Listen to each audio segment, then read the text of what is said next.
ខ្យល់ល្ងាចបក់តាមវាលស្រែខ្ញុំអង្គុយស្ដាប់សូរខ្លុយឯកា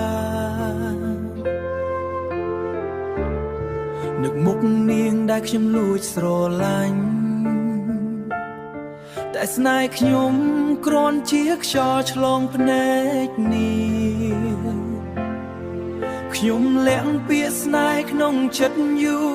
មកហើយ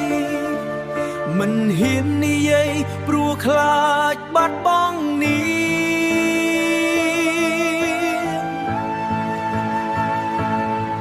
ខ្លុយយំជំនួចិត្តខ្ញុំពេលឃើញនាងទៅជាមួយគេស្នេហ៍ដែលខ្ញុំលួចស្រឡាញ់បែកបាក់ដោយមិនទាន់បានប្រាប់នាងទេ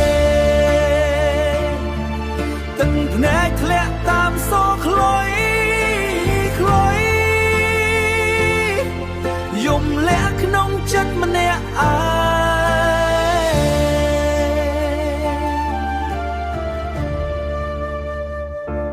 ងពន្លឺច័ន្ទលើវាលស្រែស្ងាត់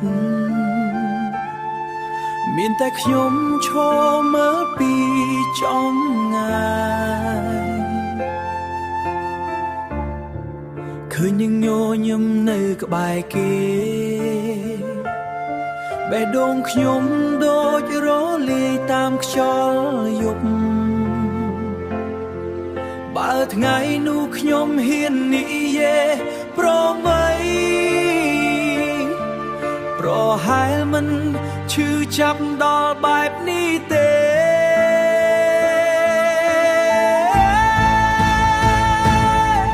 ខ្លុយយំជំនួចិត្តខ្ញុំ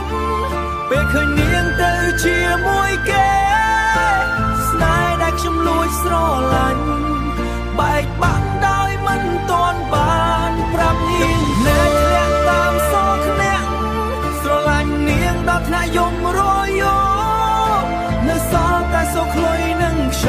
ល់ជាមួយបេះដូងសូរខ្លុយនឹងខ្យល់ជាមួយបេះដូងខ្ញុំដែលនៅតែរងចាំ